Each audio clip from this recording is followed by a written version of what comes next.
Bom, vamos lá. So, hello everyone, this is Carlos again. I'm sitting down today at the beautiful club in São Paulo with my great friend, Eric Nice. So Eric, thanks very much for doing this. Thank you, Carlos. It's a pleasure. Absolutely. So we're here today to discuss the future of malls. I keep on my solo endeavor, trying to understand more about this topic. I think it's fascinating.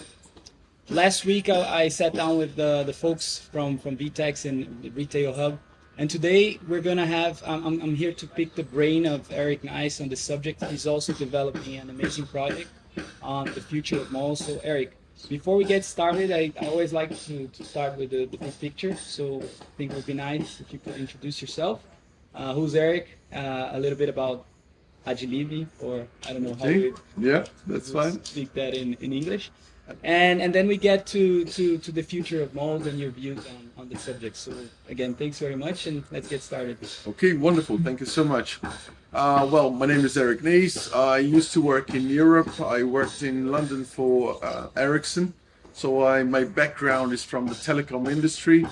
And back then I learned a little bit about the VAS industry, the value-added services industry.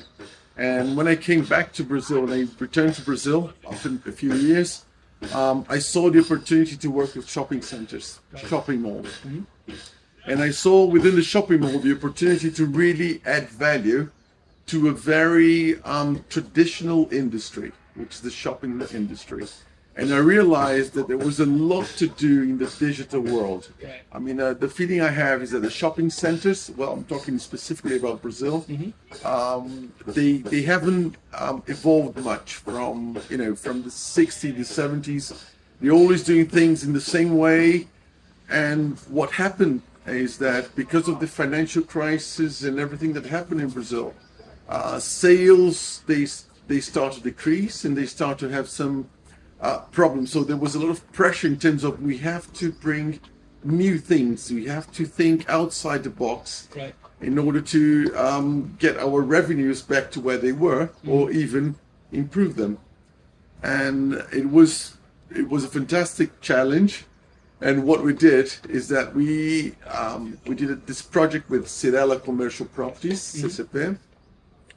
And what we told them is that we have to look at the user as the center of your universe, and we need to know exactly what this user is doing within your walls and even outside your walls. How he's consuming your website. Is he using the mobile to navigate in your shopping centers? Is he complaining about a problem? So basically, I'm talking about the omni-channel experience, the truly omni-channel experience. Yeah. And this was a great project. We won a prize back in 2017. And then after that, we said, "Oh, that's brilliant. We know a lot of things about the user now. What's the next step?" And the next step for us within the customer journey was to find out how much he was actually spending. And that was fantastic, because then we came, how are we going to get into that? How are we going to get this information? We can't just ask the retailer for this kind of information. They wouldn't give it to the mall owners, right? So what we did, I looked at the film made by Amazon Fresh, and that was my inspiration. Okay. I said, okay, why such a big retailer like Amazon is suddenly asking the customers to buy online and pick up at store? For me, it made no sense at all. But then suddenly they started changing the market, and I said that would be perfect for the Brazilian malls, because at the end there was this fight against the online and the offline, and by buying online and picking and getting the products offline, that would be the perfect match. We are connecting the e-commerce to the physical stores. So the biggest challenge we had launching this product was on the technology side, because Amazon, when you look at it, they have only one system to connect. We had to connect with 350 different shops with different systems and different kinds of upgrades. And at the end, we decided to give them our own system so they could work on the marketplace side, and it worked. It was very difficult to start with. It wasn't an easy task because it was difficult to tell the consumers in Brazil that they could actually buy online from a shopping center. They used to buy only on the, they used to have the experience of, I have to go to the shopping center to buy what I need. Now we gave them the opportunity to buy online and then pick it up. Right. So we did. We launched in January 2018. And on the beginning, it wasn't really successful. The sales were struggling because, it was a big mindset change. And at the end, as the months went by, we saw the sales were starting increasing and picking up, and it became a gigantic success to the point that the online sales became 5% of the income of all the shopping centers together. Right. And this is less than a year.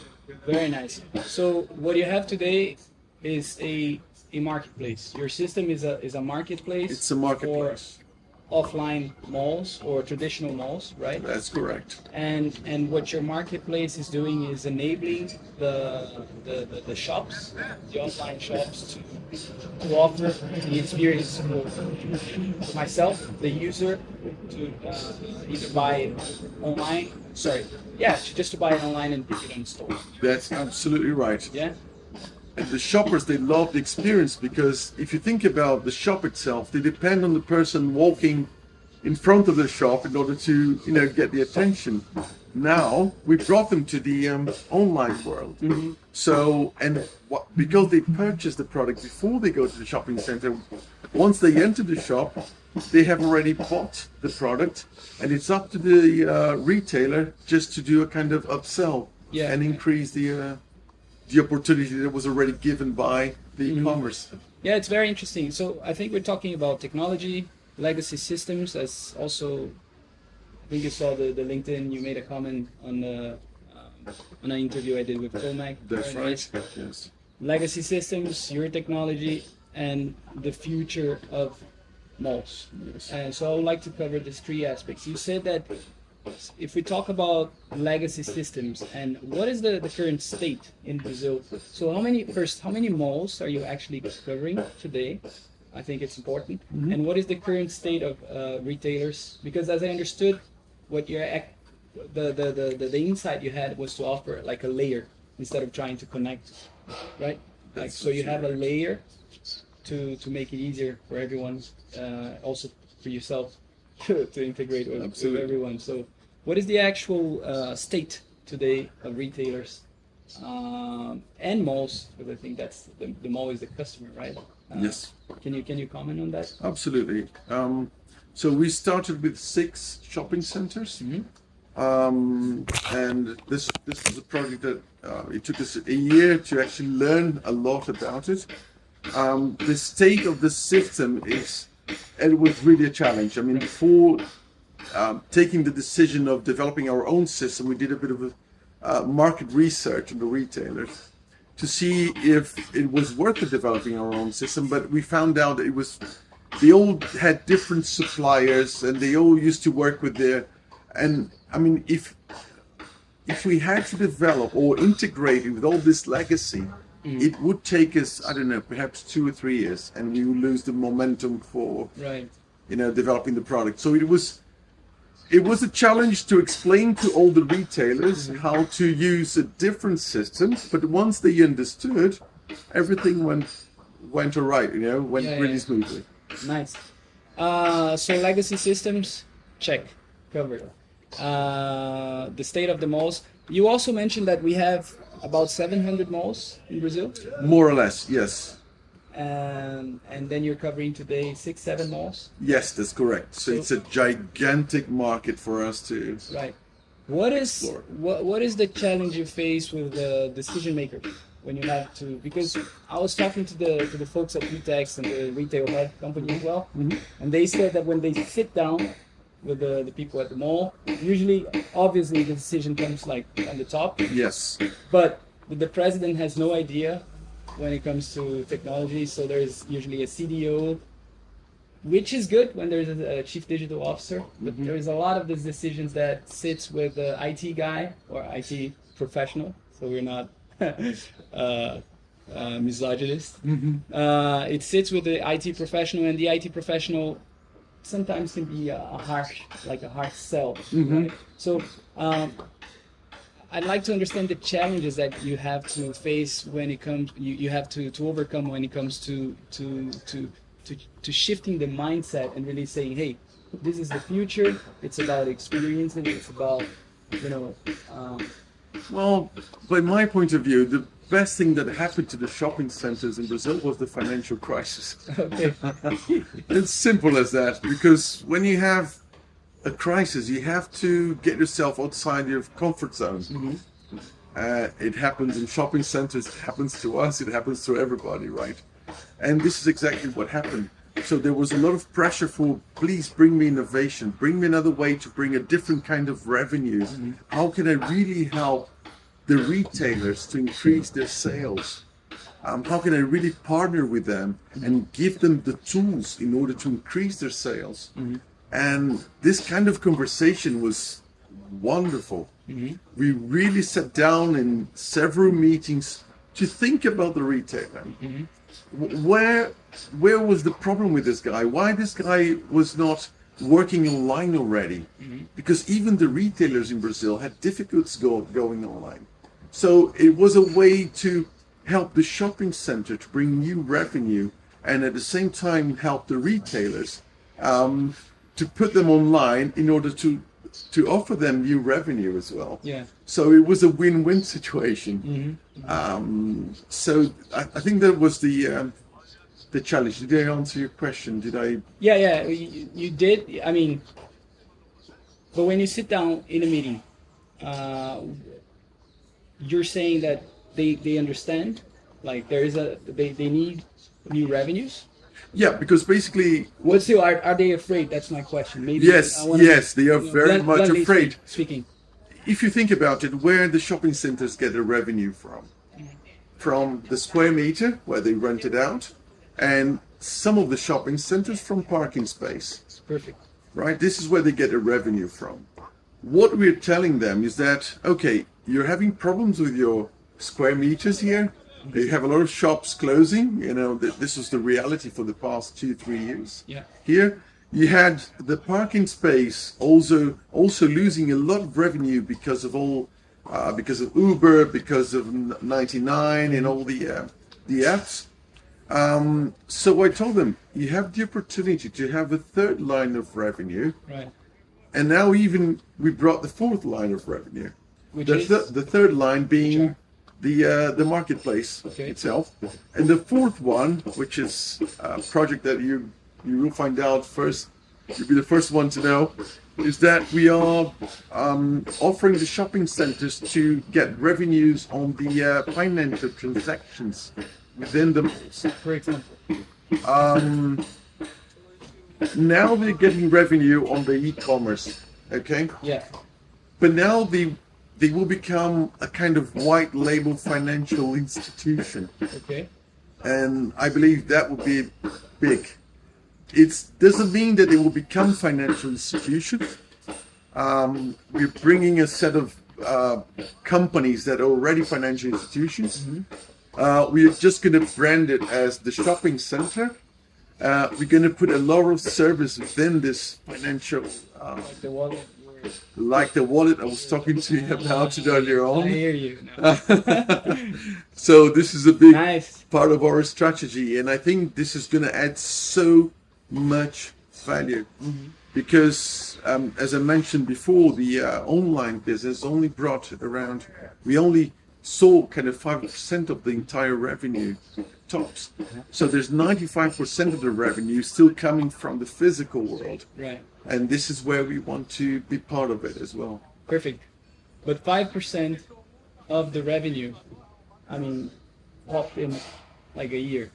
So Less than a year. less than a year, right? In less than a year. So that's really mind blowing. It is. We were not expecting that Yeah. at all. So how about the executives, like at the mall? What was their reaction? And I think they're very pleased. yeah, Because honestly, I felt sorry for those guys because they worked so hard. For them, it was a gigantic challenge because we were the technology behind it, Yeah. giving support to all the marketing department. And the problem was that the marketing department itself had to learn those new things about the e-commerce. For them was something, for most of the executives, it was very new for them as well. But once they understood, they felt very excited about it. You know, all this revenue coming in, this new line of revenue, they all got excited with the project, and then they really engaged.